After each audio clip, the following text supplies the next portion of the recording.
9 priorities for generating ample opportunities for all.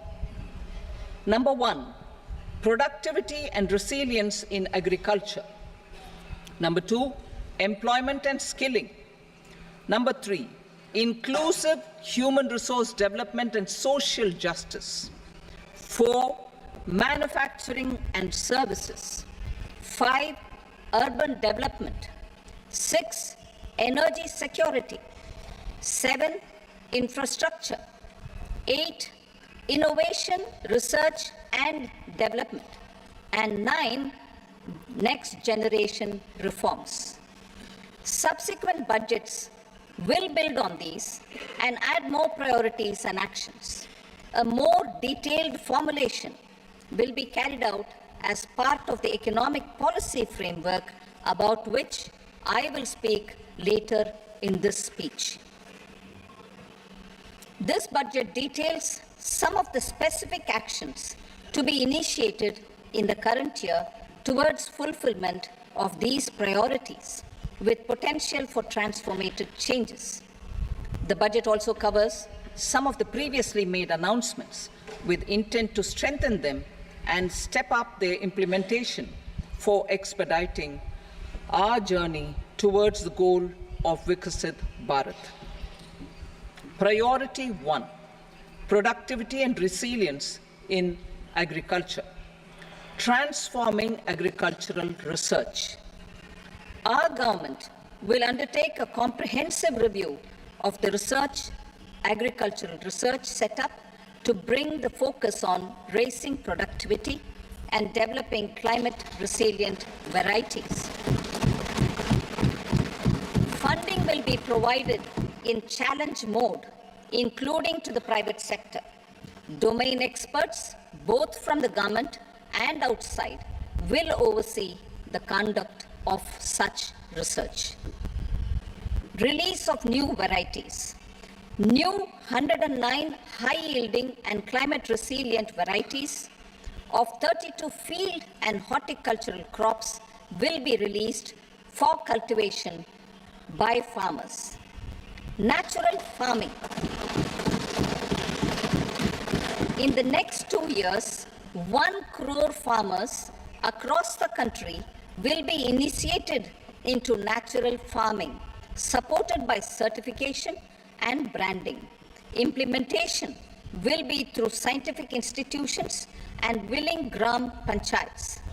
10,000 need-based bio-input resource centers will be established. Missions for pulses and oilseeds. For achieving self-sufficiency in pulses and oilseeds, we will strengthen their production, storage, and marketing. As announced in the interim budget, a strategy is being put in place to achieve Atmanirbharta for oilseeds such as mustard, groundnut, sesame, soybean, and sunflower. Vegetable production and supply chains. Large-scale clusters for vegetable production will be developed closer to major consumption centers.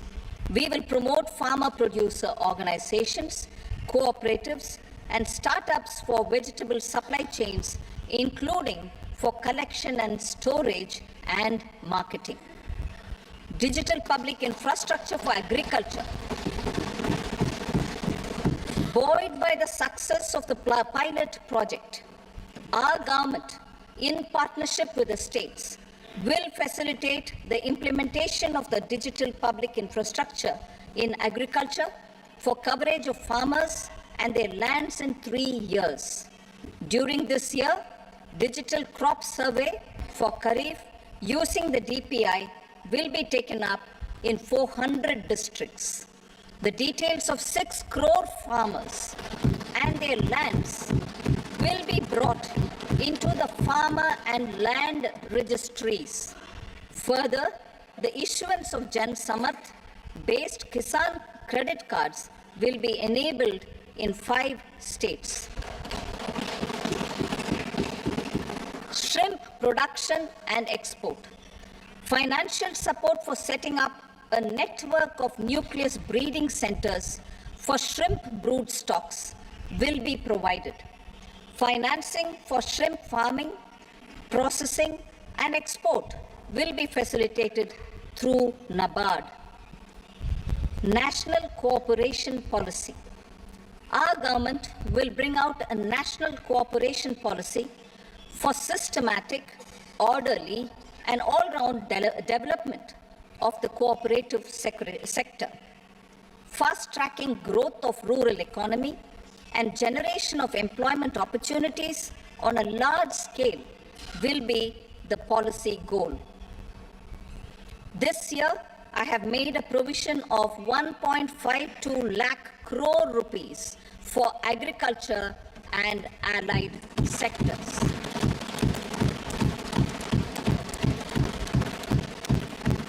Priority 2, employment and skilling. Employment-linked incentive. Our government will implement following 3 schemes for employment-linked incentive as part of the Prime Minister's package. These will be based on enrollment in the EPFO and focus on recognition of first-time employees and support to employees and employers. Scheme A, first-timers.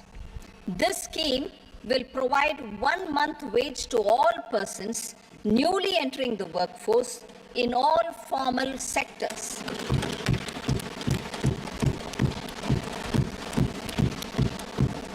Direct benefit transfer of 1 month's salary in 3 installments to first-time employees as registered in the EPFO will be up to 15,000 rupees. The eligibility limit will be a salary of 1 lakh per month. The scheme is expected to benefit 210 lakh youths.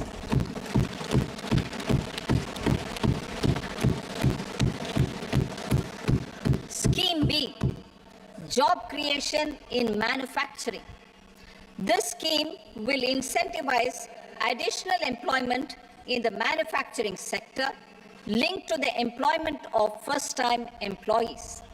An incentive will be provided at specified scale directly both to the employee and the employer with respect to their EPFO contribution in the first 4 years of employment. The scheme is expected to benefit 30 lakh youth entering employment and their employers.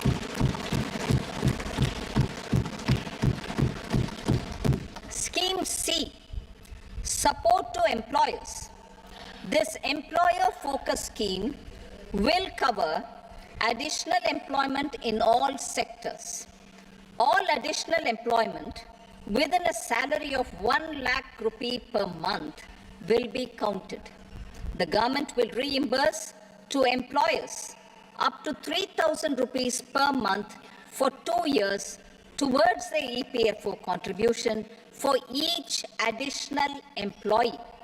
The scheme is expected to incentivize additional employment of 50 lakh persons.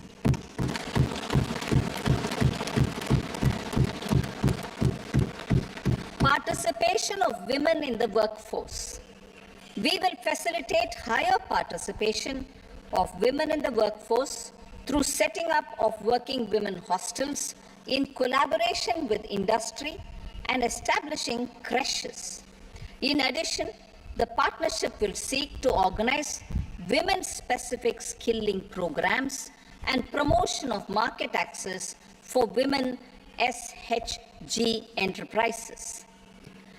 Skilling program.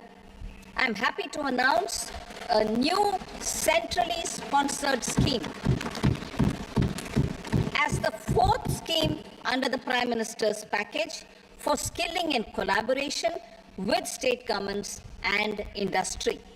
20 lakh youth will be skilled over a 5-year period.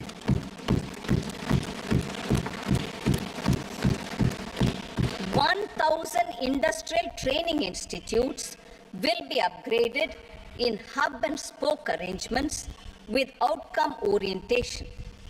Course content and design will be aligned to the skill needs of industry, and new courses will be introduced for emerging needs. Skilling loans. The model skill loan scheme will be revised to facilitate loans up to 7.5 lakh rupees with a guarantee from a government-promoted fund. This measure is expected to help 25,000 students every year.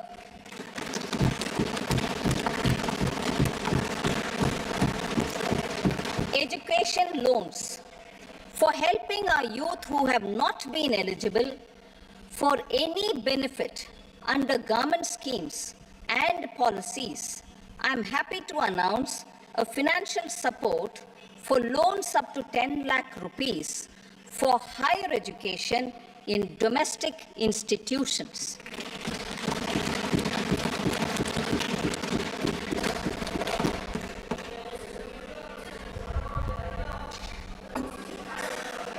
E-vouchers for this purpose.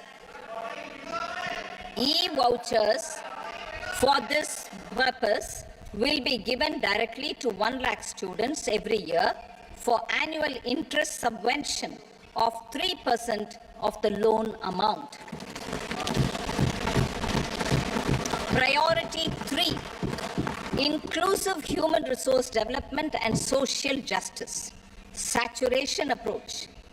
Our government is committed to all-round, all-pervasive and all-inclusive development of people, particularly farmers, youth, women, and the poor. For achieving social justice comprehensively, the saturation approach of covering all eligible people through various programs, including those for education and health, will be adopted to empower them by improving their capabilities.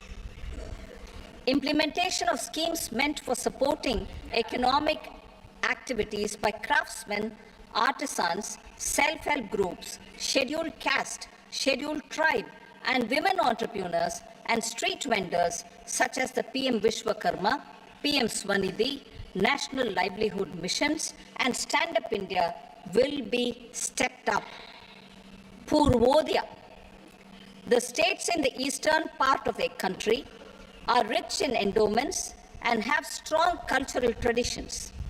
We will formulate a plan, Purvodaya, for the all-round development of the eastern region of the country, covering Bihar, Jharkhand, West Bengal, Odisha, and Andhra Pradesh. This will cover human resource development, infrastructure, and generation of economic opportunities to make the region an engine to attain Vikasit Bharat. On the Amritsar-Kolkata Industrial Corridor, we will support development of an industrial node at Gaya. This corridor will catalyze industrial development of the eastern region. The industrial node at Gaya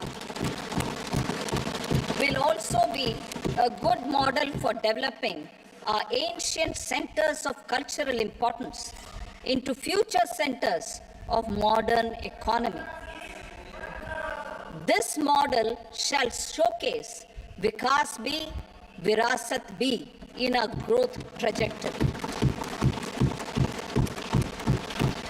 We will also support development of road connectivity projects, namely 1. Patna-Purnia Expressway, 2. Buxar-Bhagalpur Expressway, 3. Bodh Gaya, Rajgir, Vaishali and Darbhanga spurs, and 4. Additional 2-lane bridge over River Ganga at Buxar at a total cost of 26,000 crore rupees.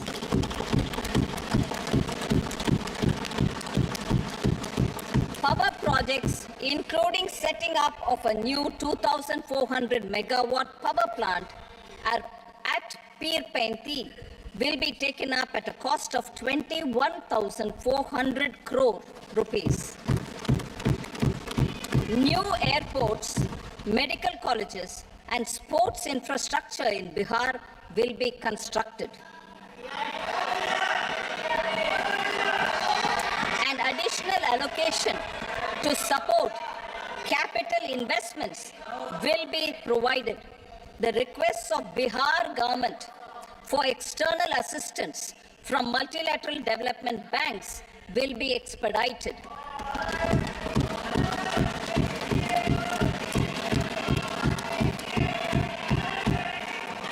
Andhra Pradesh Reorganization Act. Our government has made concerted efforts to fulfill the commitments in Andhra Pradesh Reorganization Act.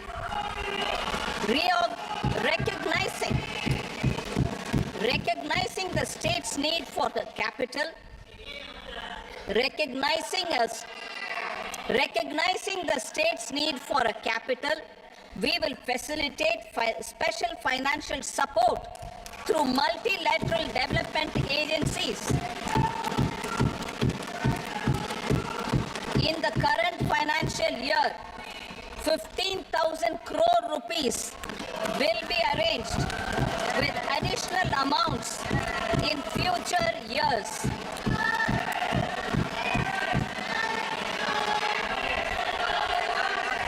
Our government is fully committed to financing and early completion of the Polavaram irrigation project, which is the lifeline for Andhra Pradesh and its farmers. This will facilitate our country's food security as well. Under the Act, Andhra Pradesh Reorganization Act, for promoting industrial development, funds will be provided for essential infrastructure such as water, power, railways, and roads. In Kopparthi node on the Visakhapatnam-Chennai Industrial Corridor and Varavakal node on the Hyderabad-Bangalore Industrial Corridor. An additional allocation will be provided this year towards capital investment for economic growth. Grants for backward regions of Rayalaseema, Prakasham, North Coastal Andhra, as stated in the Act, will be provided. PM Awas Yojana. 3 crore additional houses under the PM Awas Yojana in rural and urban areas in the country have been announced, for which the necessary allocations are being made. Women-led development. For promoting women-led development, the budget carries an allocation of more than 3 lakh crore for schemes benefiting women and girls. This signals our government's commitment for enhancing women's role in economic development. Pradhan Mantri Janjatiya Unnat Gram Abhiyan. For improving the socio-economic condition of tribal communities, we will launch the Pradhan Mantri Janjatiya Unnat Gram Abhiyan by adopting saturation coverage for tribal families in tribal majority villages and aspirational districts.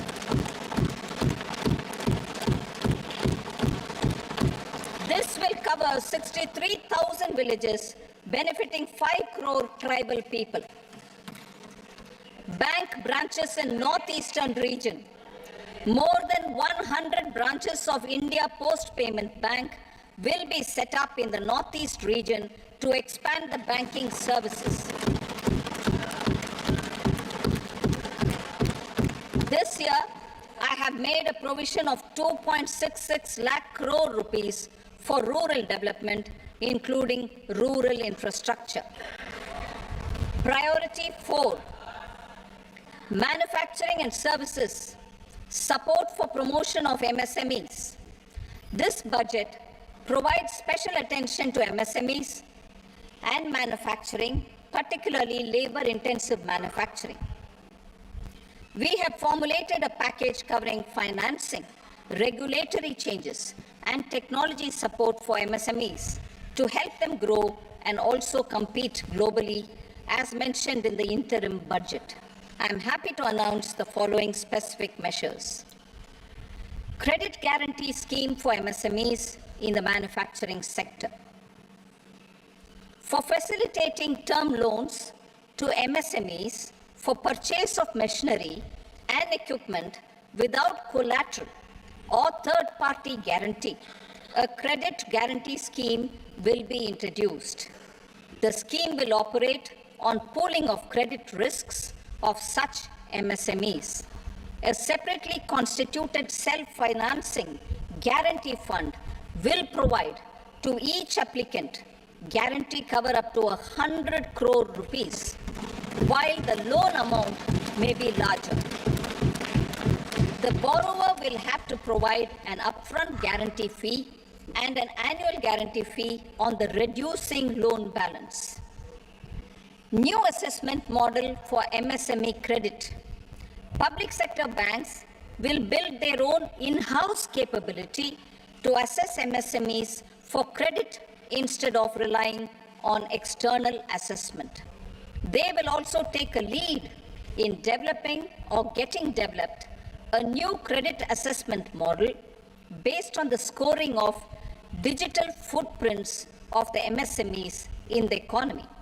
This is expected to be a significant improvement over the traditional assessment of credit eligibility based only on asset or turnover criteria. That will also cover MSMEs without a formal accounting system. Credit support to MSMEs during stress period.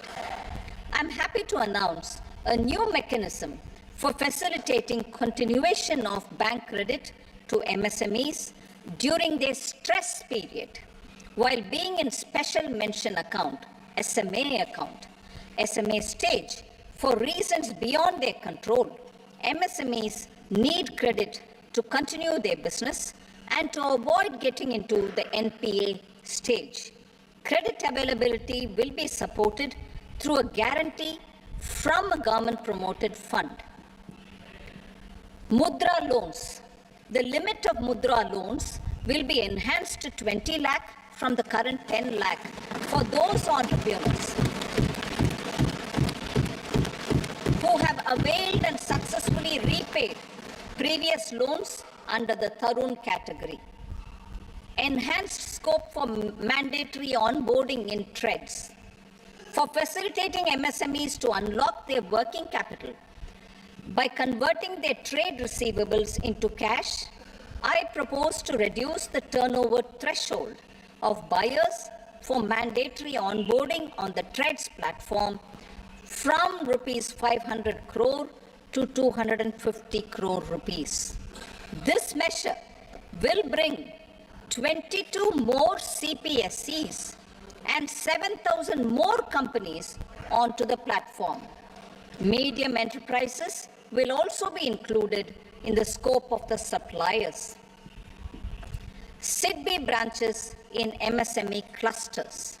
SIDBI will open new branches to expand its reach to serve all major MSME clusters within 3 years and provide direct credit to them.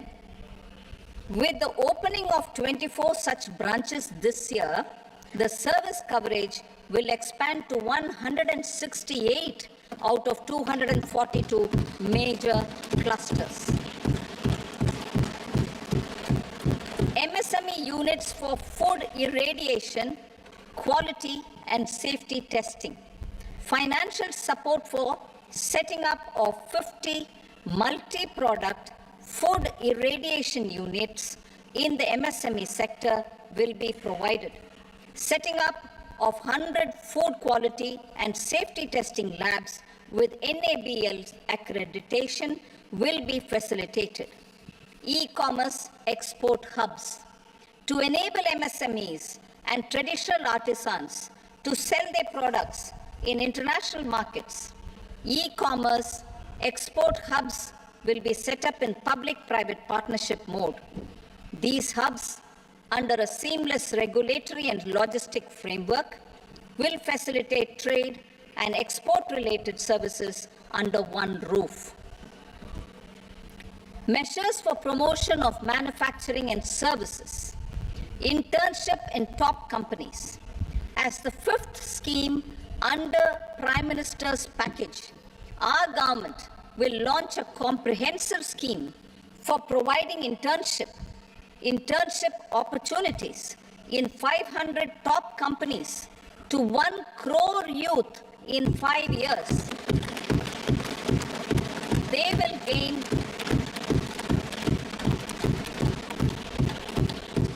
will gain exposure for 12 months to real-life business environment, varied professions, and employment opportunities. An internship allowance of 5,000 per month, 5,000 rupees per month, along with a one-time assistance of 6,000 rupees will be provided. Companies will be expected to bear the training cost and 10% of their internship cost from their CSR funds. Industrial parks. Our government will facilitate development of investment-ready, plug-and-play industrial parks with complete infrastructure in or near 100 cities in partnership with the states and private sector by better using town planning schemes. 12 industrial parks under the National Industrial Corridor Development Program also will be sanctioned.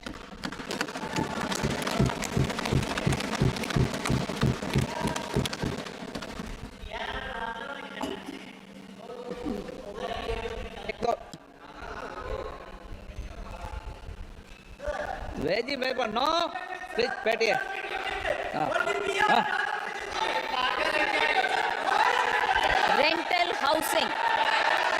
Rental housing with dormitory type accommodation for industrial workers will be, just 1 minute. Rental housing, I repeat, rental housing with dormitory type accommodation for industrial workers will be facilitated in PPP mode with VGF support and commitment from anchor industries. Shipping industry, ownership, leasing, and flagging reforms will be implemented to improve the share of Indian shipping industry and generate more employment. Critical mineral mission. We will set up a critical mineral mission for domestic production, recycling of critical minerals, and overseas acquisition of critical mineral assets. Its mandate will include technology development, skilled workforce, extended producer responsibility framework, and a suitable financing mechanism. Offshore mining of minerals. Our government will launch the auction of the first tranche of offshore blocks for mining, building on the exploration already carried out. Digital public infrastructure applications.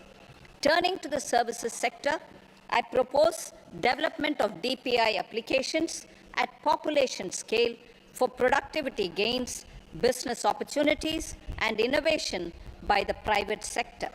These are planned in the areas of credit, e-commerce, education, health, law and justice, logistics, MSME service delivery, and urban governance. Integrated technology platform for IBC ecosystem.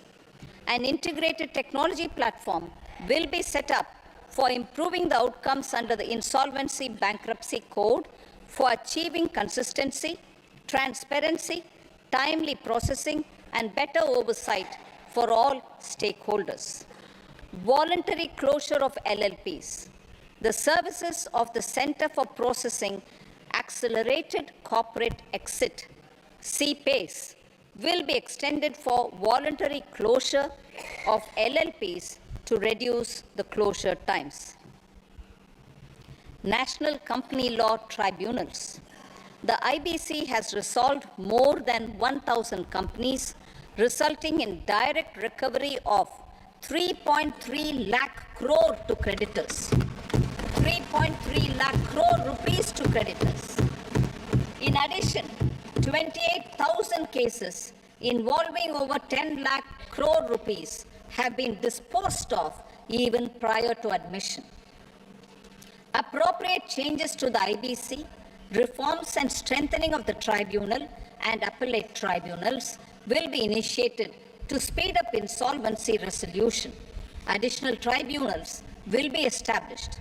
Out of those, some will be notified to decide cases exclusively under the Companies Act. Debt recovery. Steps for reforming and strengthening debt recovery tribunals will be taken. Additional tribunals will be established to speed up recovery. Priority 5, urban development. Cities as growth hubs. Working with states, our government will facilitate development of cities as growth hubs. This will be achieved through economic and transit planning and orderly development of peri-urban areas utilizing town planning schemes. Creative redevelopment of cities. For creative brownfield redevelopment of existing cities with a transformative impact, our government will formulate a framework for enabling policies, market-based mechanisms, and regulation. Transit-oriented development. Transit-oriented development plans for 14 large cities with a population above 30 lakh will be formulated, along with an implementation and financing strategy. Urban housing. Under the PM Awas Yojana, Urban 2.0, housing needs of 1 crore urban poor and middle class families will be addressed with an investment of 10 lakh crore rupees. This will include the central assistance of 2.2 lakh crore rupees in the next 5 years. A provision of interest subsidy to facilitate loans at affordable rates is also envisaged. In addition, enabling policies and regulations for efficient and transparent rental housing markets with enhanced availability will also be put in place. Water supply and sanitation. In partnership with state governments and multilateral development banks, we will promote water supply, sewage treatments, and solid waste management projects and services for 100 large cities through bankable projects. These projects will also envisage use of treated water for irrigation and filling up of tanks in nearby areas. Street markets. Building on the success of PM Swanidhi scheme in transforming the lives of street vendors, our government envisions a scheme to support each year over the next 5 years the development of 100 weekly huts or street food hubs in select cities. Stamp duty. We will encourage states which continue to charge high stamp duty to moderate the rates for all and also consider further lowering duties for properties purchased by women. This reform will be made an essential component of urban development schemes. Priority 6, energy security. Energy transition. In the interim budget, I had announced our strategy to sustain high and more resource-efficient economic growth, along with the energy security in terms of availability, accessibility, and affordability. We will bring out a policy document on appropriate energy transition pathways that balances the imperatives of employment, growth, and environmental sustainability. PM Surya Ghar Muft Bijli Yojana. PM Surya Ghar Muft Bijli Yojana. In line with the announcement in the interim budget,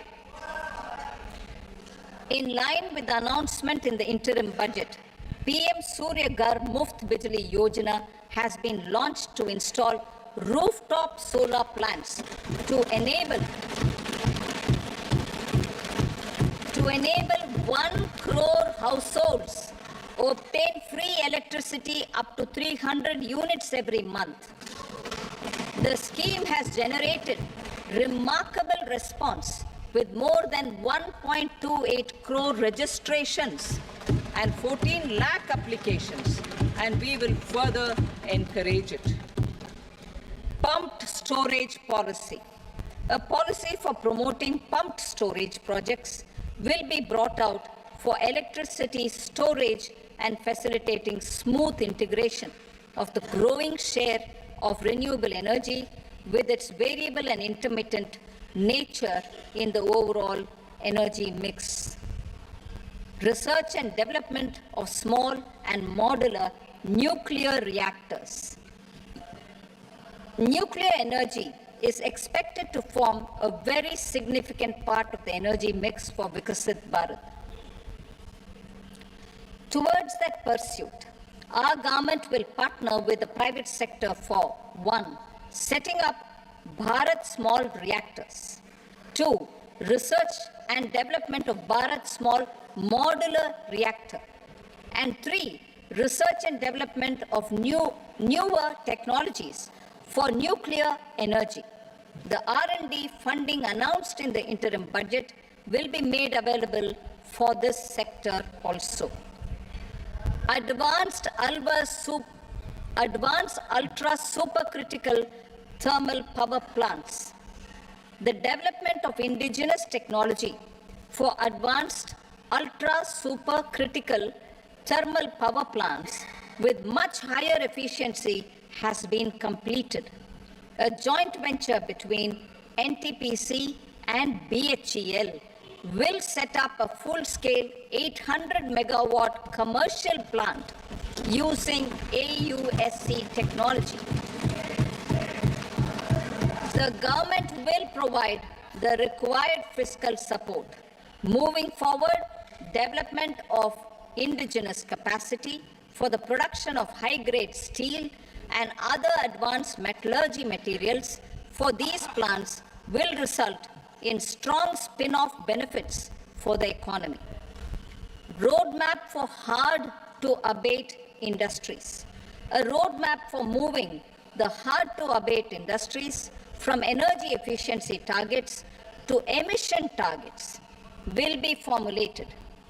Appropriate regulations for transition of these industries from the current perform, achieve, and trade mode to Indian carbon market mode will be put in place.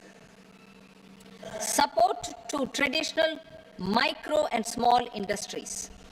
An investment grade energy audit of traditional micro and small industries in 60 clusters, including brass and ceramic, will be facilitated. Financial support will be provided for shifting them to cleaner forms of energy and implementation of energy efficiency measures. The scheme will be replicated in another 100 clusters in the next phase. Priority 7, infrastructure investment by central government. Significant investment the central government has made over the years in building and improving infrastructure has had a strong multiplier effect on the economy. We will endeavor to maintain strong fiscal support for infrastructure over the next 5 years in conjunction with imperatives of other priorities and fiscal consolidation. This year, I have provided 11,11,111 crore rupees for capital expenditure. This would be 3.4% of our GDP.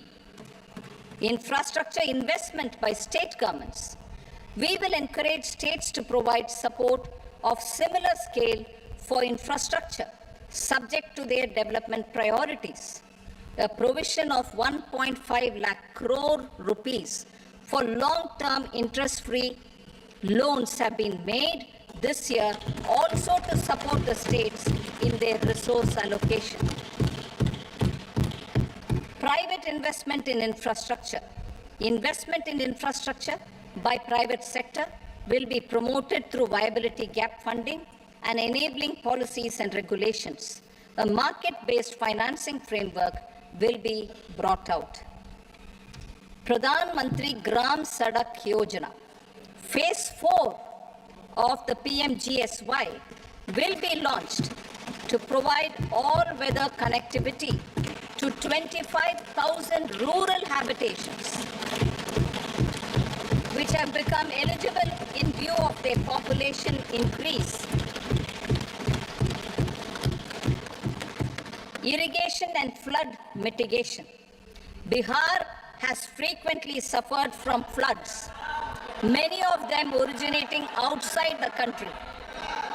Plans to build flood control structures in Nepal are yet to progress. Our government, through the Accelerated Irrigation Benefit Program and other sources, will provide financial support for projects with estimated cost of 11,500 crore rupees, such as the Kosi-Michi intra-state link and 20 other ongoing and new schemes, including barrages, river pollution abatement, and irrigation projects. In addition, survey and investigation of Kosi-related flood mitigation and irrigation projects will be undertaken.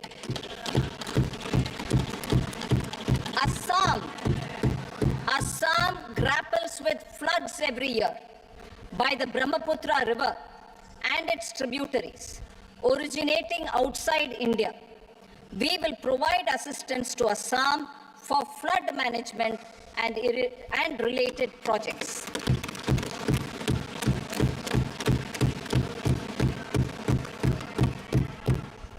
Himachal Pradesh suffered extensive losses due to floods last year.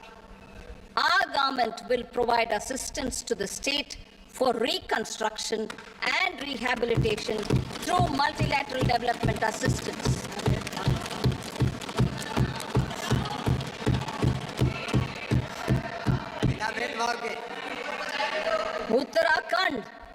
Uttarakhand too suffered losses due to cloudbursts and massive landslides.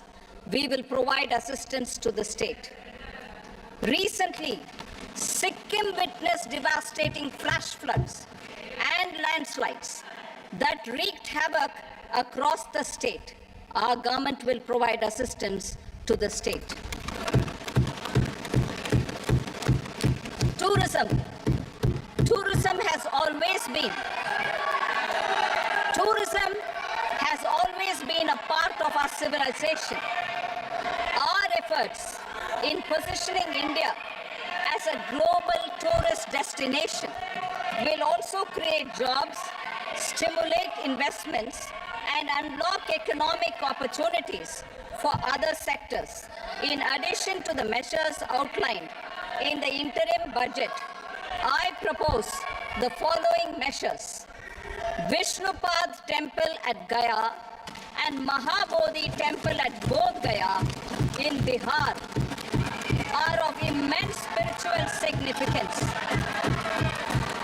Comprehensive development of Vishnupad Temple Corridor and Mahabodhi Temple Corridor will be supported, modeled on the successful Kashi Vishwanath Temple Corridor to transform them into world-class pilgrim and tourist destinations.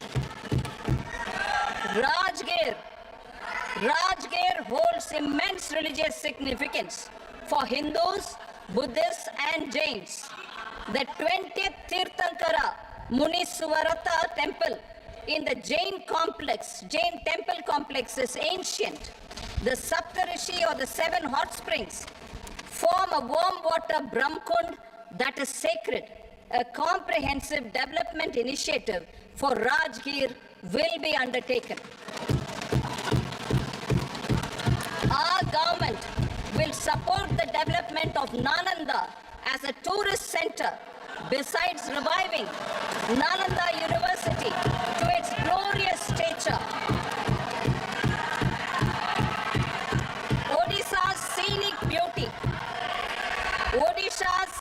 beauty, temples, monuments, craftsmanship, wildlife sanctuaries, natural landscapes, and pristine beaches make it an ultimate tourism destination. Our government will provide assistance for their development to Odisha as well. Priority 8, innovation, research and development. We will operationalize the Anusandhan National Research Fund for basic research and prototype development.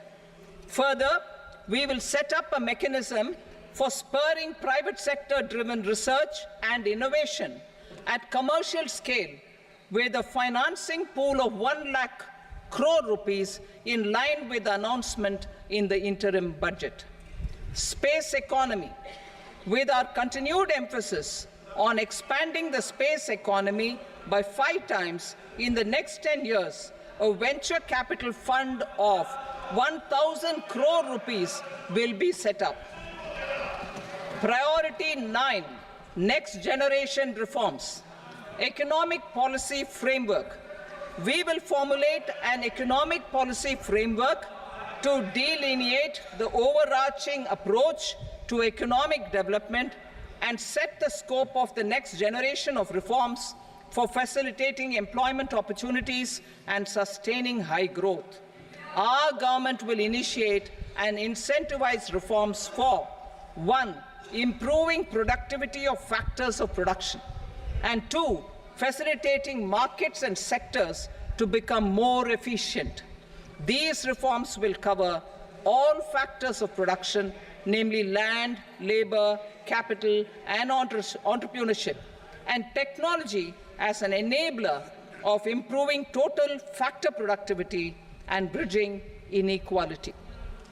Effective implementation of several of these reforms requires collaboration between the center and the states and building consensus as development of the country lies in development of the states. For promoting competitive federalism and incentivizing states for faster implementation of reforms, I propose to earmark a significant part of the 50-year interest-free loan. Working with the states, we will initiate the following reforms.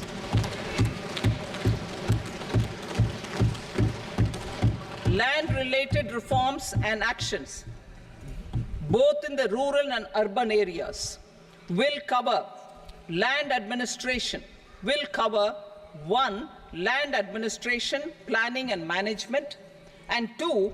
Urban planning usage and building bylaws.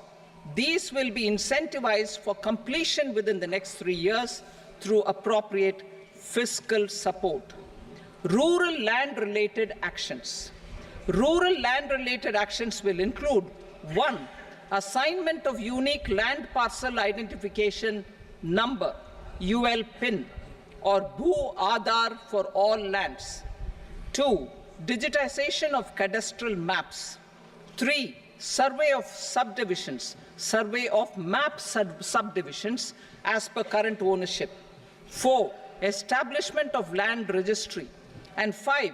Linking to the farmers registry.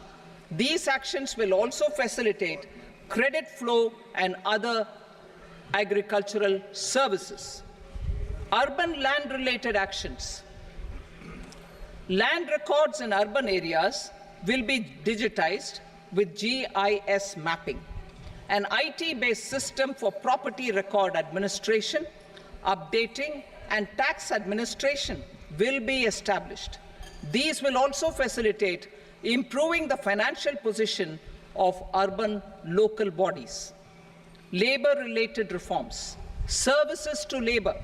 Our government will facilitate the provision of a wide array of services to labour, including those for employment and skilling.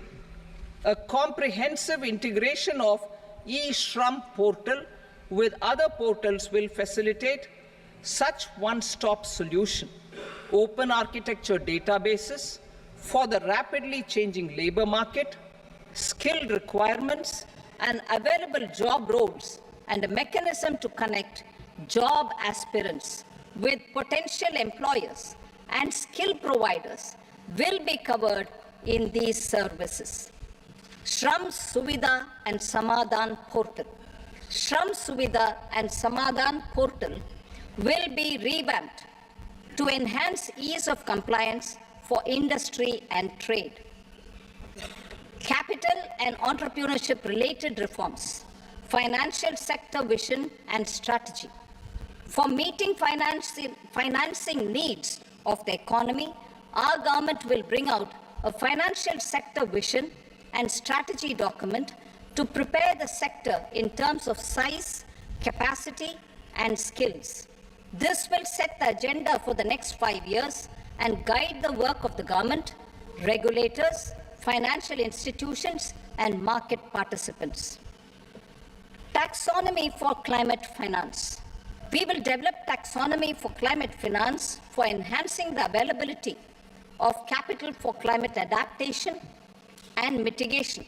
This will support achievement of the country's climate commitments and green transition. Variable capital company structure. We will seek the required legislative approval for providing an efficient and flexible mode for financing leasing of aircrafts and ships and pooled funds of private equity through a variable company structure. Foreign direct investments and overseas investment. The rules and regulations for foreign direct investment and overseas investments will be simplified to 1. Facilitate foreign direct investments, 2. Nudge prioritization, and 3. Promote opportunities for using Indian rupee as a currency for overseas investment. NPS Vatsalya. NPS Vatsalya, a plan for contribution by parents and guardians for minors, will be started. On attaining the age of majority, the plan can be converted seamlessly into a normal NPS account. Use of technology. We have successfully used technology for improving productivity and bridging inequality in our economy during the past 10 years. Public investment in digital infrastructure and innovations by the private sector have helped in improving access of all citizens, particularly the common people, to market resources, education, health and services. We will step up adoption of technology towards digitalization of the economy. Ease of doing business. For enhancing ease of doing business, we are already working on the Jan Vishwas Bill 2.0. Further, states will be incentivized for implementation of the business reforms, action plans, and digitalization. Data and statistics. For improving data governance, collection, processing and management of data and statistics, different sectoral databases, including those established under the Digital India Mission, will be utilized with active use of technology tools. New pension scheme. The committee to review the NPS has made considerable progress in its work. I'm happy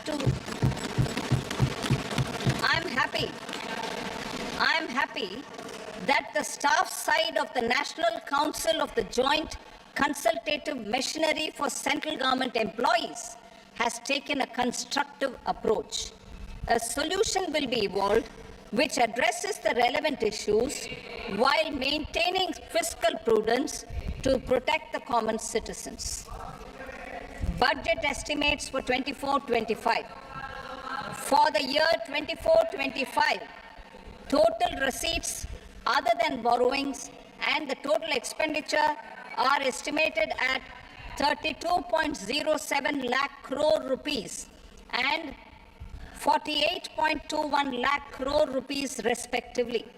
The net tax receipts are estimated at 25.83 lakh crore rupees.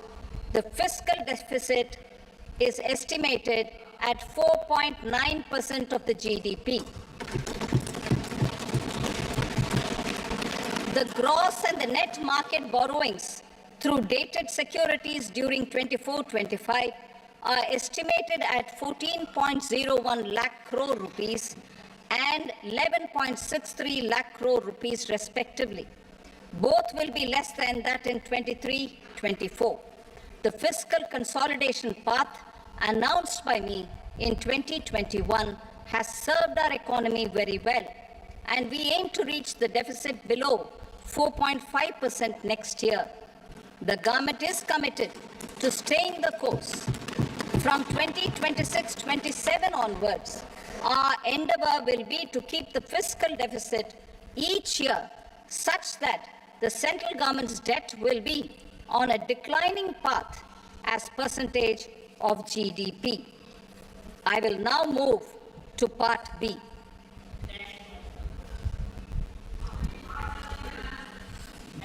Indirect taxes. Sir, I start with GST. It has decreased tax incidence on the common man, reduced compliance burden and logistics cost for trade and industry, and enhanced revenues of the central and the state governments. It is a success of vast proportions. To multiply the benefits of GST, we will strive to further simplify and rationalize the tax structure and endeavor to expand it to the remaining sectors. My proposals for customs duties intend to support domestic manufacturing, deepen local value addition, promote export competitiveness, and simplify taxation while keeping the interest of the general public and consumers surmount. In Budget 22-23, we reduced the number of customs duty rates. I propose to undertake a comprehensive review of the rate structure over the next 6 months to rationalize and simplify it for ease of trade, removal of duty inversion, and reduction of disputes. I shall now take up sector-specific customs duty proposals. Medicine and medical equipments. To provide relief to cancer patients, I propose to fully exempt 3 more medicines from customs duties.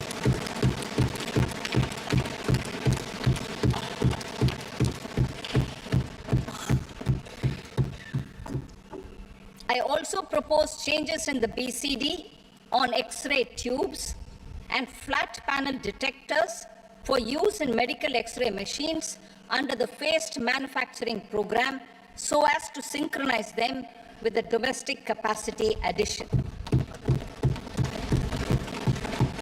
Mobile phone and related parts. With a 3-fold increase in domestic production and almost a 100-fold jump in exports of mobile phones over the last 6 years, the Indian mobile industry has matured. In the interest of consumers, I now propose to reduce the BCD on mobile phone, mobile PCBA, and mobile charger to 15%. Critical minerals.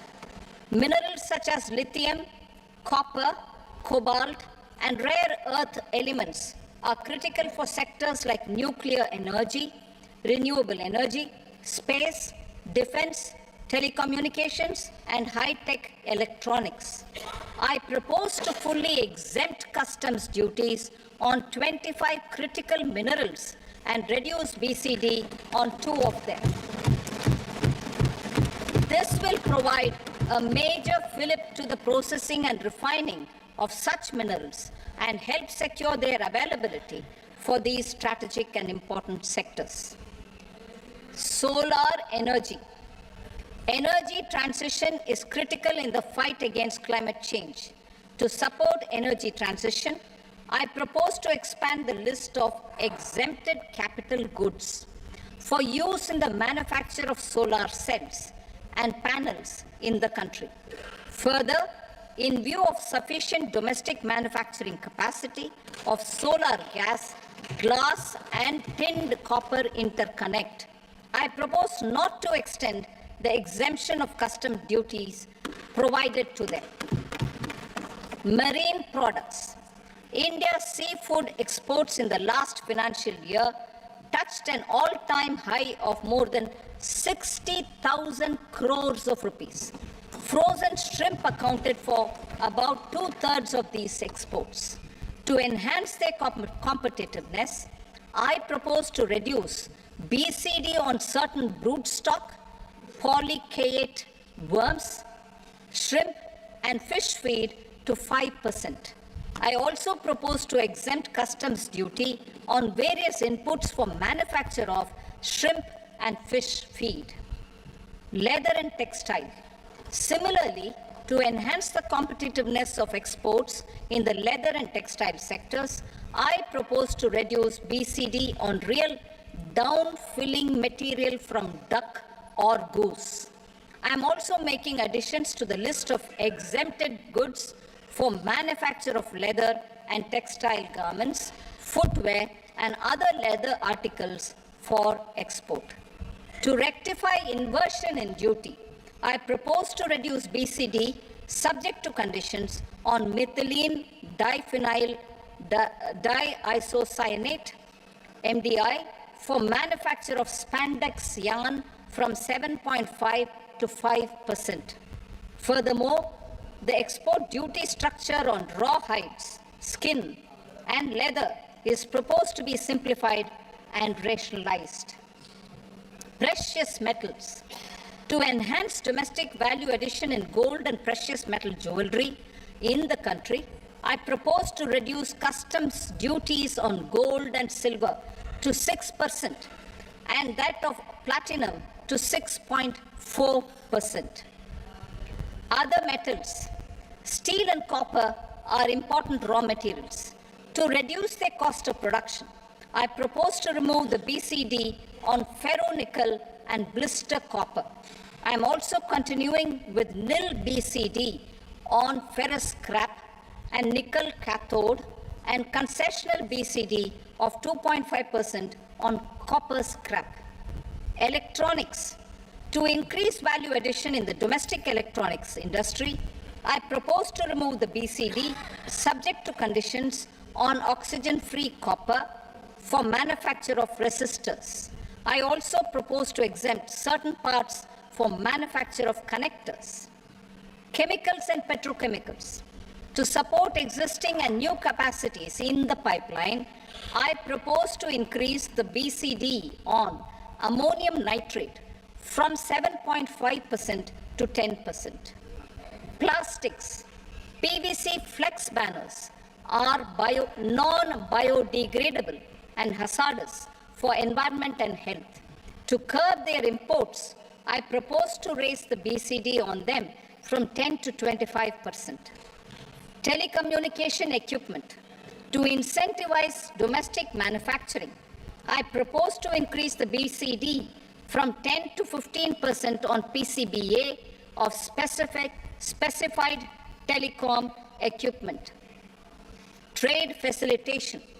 To promote domestic aviation and boat and ship MRO, I propose to extend the period for export of goods imported for repairs from 6 months to 1 year. I'll read that again. To promote domestic aviation and boat and ship maintenance, repair and operations, I propose to extend the period for export of goods imported for repairs from 6 months to 1 year. In the same vein, I propose to extend the time limit for re-import of goods for repairs under warranty from 3 to 5 years. I now move to direct taxes. We will continue our efforts to simplify taxes, improve taxpayer services, provide tax certainty, and reduce litigation while enhancing revenues for funding the development and welfare schemes of the government. It has been our endeavor to simplify taxation. We have taken a number of measures in the last few years, including introduction of simplified tax regimes without exemptions and deductions for corporate tax and for personal income tax. This has been appreciated by taxpayers. 58% of corporate tax came from the simplified tax regime in the financial year 22-23. Similarly, as per data available till now, for the last fiscal, more than 2/3 have availed the new personal income tax regime. Comprehensive review of the Income Tax Act. I am now announcing a comprehensive review of the Income Tax Act 1961. The purpose is to make the Act concise, lucid, easy to read and understand. This will reduce disputes and litigation, thereby providing tax certainty to the taxpayers. I will also bring down the demand embroiled in litigation. It is proposed to be completed in 6 months. A beginning is being made in the finance bill by simplifying the tax regime for charities, TDS rate structures, provisions of reassessment and such provisions, and capital gains taxation. Simplification for charities and TDS. Two tax exemption regimes. The two tax exemption regimes for charities are proposed to be merged into one. The 5% TDS rate on many payments is being merged into the 2% TDS rate, and the 20% TDS rate on repurchase of units by mutual funds or UTI is being withdrawn. TDS rate on e-commerce operators is proposed to be reduced from 1 to 0.1%. Moreover, credit of TCS is proposed to be given in the TDS to be deducted on salary. Further, I propose to decriminalize delay for payment of TDS up to the due date of filing statement for the same. I also plan to provide a standard operating procedure for TDS defaults and simplify and rationalize the compounding guidelines for such defaults. Simplification of reassessment. I propose to thoroughly simplify the provisions for reopening and reassessment. An assessment hereinafter can be reopened beyond 3 years from the end of the assessment year only if the escaped income is 50 lakh rupees or more, up to a maximum period of 5 years from the end of the assessment year. Even in such cases, a time limit of 6 years before the year of the search, as against the existing time limit of 10 years, is being proposed. This will reduce tax uncertainty and disputes. Simplification and rationalization of capital gains. Capital gains taxation is also proposed to be hugely simplified. Short-term gains on certain financial assets shall henceforth attract a tax rate of 20%, while that on all other financial assets and all non-financial assets shall continue to attract the applicable tax rate. Long-term gains on all financial and non-financial assets, on the other hand, will attract a tax rate of 12.5%. For the benefit of the lower and the middle income classes, I propose to increase the limit of exemption of capital gains on certain financial assets to 1.25 lakh rupees per year. Listed financial assets held for more than a year will be classified as long-term. while unlisted financial assets and all non-financial assets will have to be held for at least 2 years to be classified as long-term. Unlisted bonds and debentures, debt mutual funds, and market-linked debentures, irrespective of holding period, however, will attract tax on capital gains at applicable rates. Taxpayer services. All the major taxpayer services under GST and most services under customs and income tax have been digitalized. All remaining services of customs and income tax, including rectification and order giving effect to appellate orders, shall be digitalized and made paperless over the next 2 years.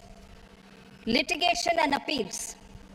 While our concerted efforts to reduce pendency of appeals at various appellate fora are beginning to show good results, it will continue to engage our highest attention. To dispose of the backlog of first appeals, I plan to deploy more officers to hear and decide such appeals, especially those with large tax effect. For resolution of certain income tax disputes pending in appeal, I am also proposing Vivad Se Vishwas Scheme 2024. Further, I propose to increase monetary limits for filing appeals related to direct taxes, excise, and service tax in the tax tribunals, high courts, and Supreme Court to 60 lakh rupees, 2 crore rupees, and 5 crore respectively, with a view to reduce litigation and provide certainty in international taxation. We will expand the scope of safe harbor rules and make them more attractive. We will also streamline the transfer pricing assessment procedure. Employment and investment. I have a few proposals to promote investment and foster employment. First of all, to bolster the Indian startup ecosystem, boost the entrepreneurial spirit, and to support innovation, I propose to abolish the so-called angel tax for all classes of investors. Second, there is tremendous potential for cruise tourism in India. To give a fillip to this employment-generating industry, I am proposing a simpler tax regime for foreign shipping companies operating domestic cruises in the country. Third, India is a world leader in the diamond cutting and polishing industry, which employs a large number of skilled workers. To further promote the development of this sector, we would provide for safe harbor rates for foreign mining companies selling raw diamonds in the country.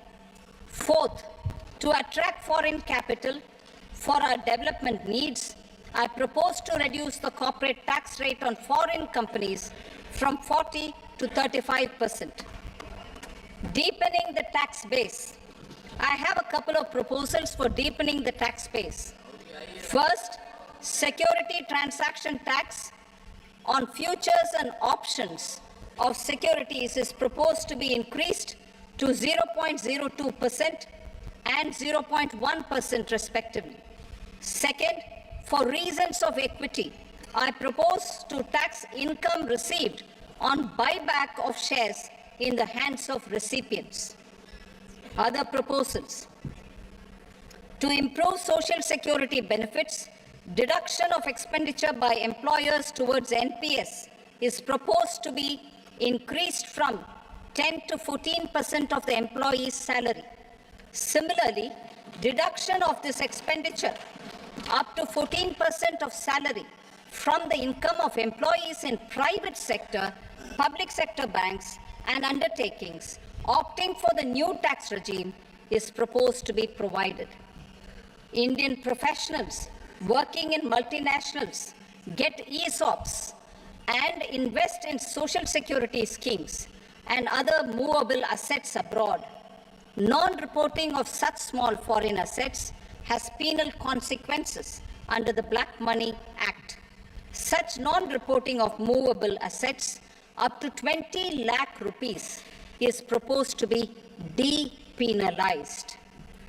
Other major proposals in the finance bill relate to withdrawal of equalization levy of 2%, expansion of tax benefits to certain funds and entities in IFSCs, and immunity from penalty and prosecution to Benamidar on full and true disclosure so as to improve conviction under the Benami Transaction Prohibition Act 1988.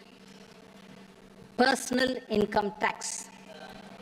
Coming to personal income tax rates, I have two announcements to make for those opting for the new tax regime. First, the standard deduction for salaried employees is proposed to be increased from 50,000 to 75,000 rupees.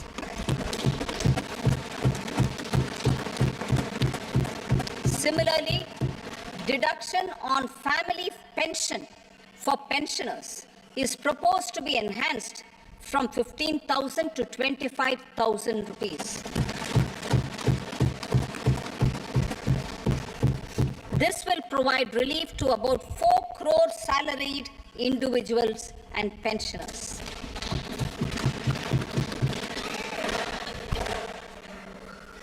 Second, in the new tax regime, the tax rate structure is proposed to be revised as follows.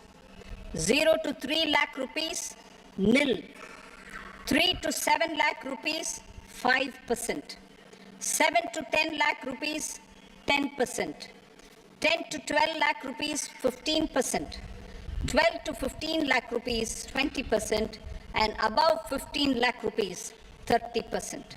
As a result of these changes, a salaried employee in the new tax regime stands to save up to 17,500 rupees in income tax.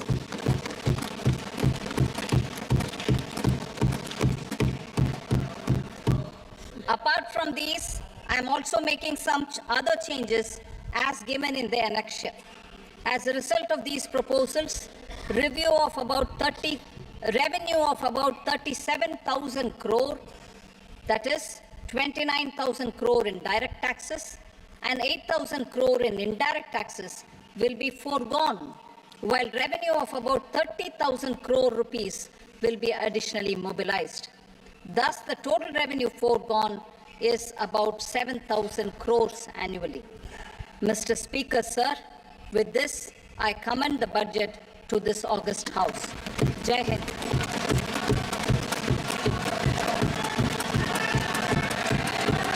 Item number 2. Item number 2.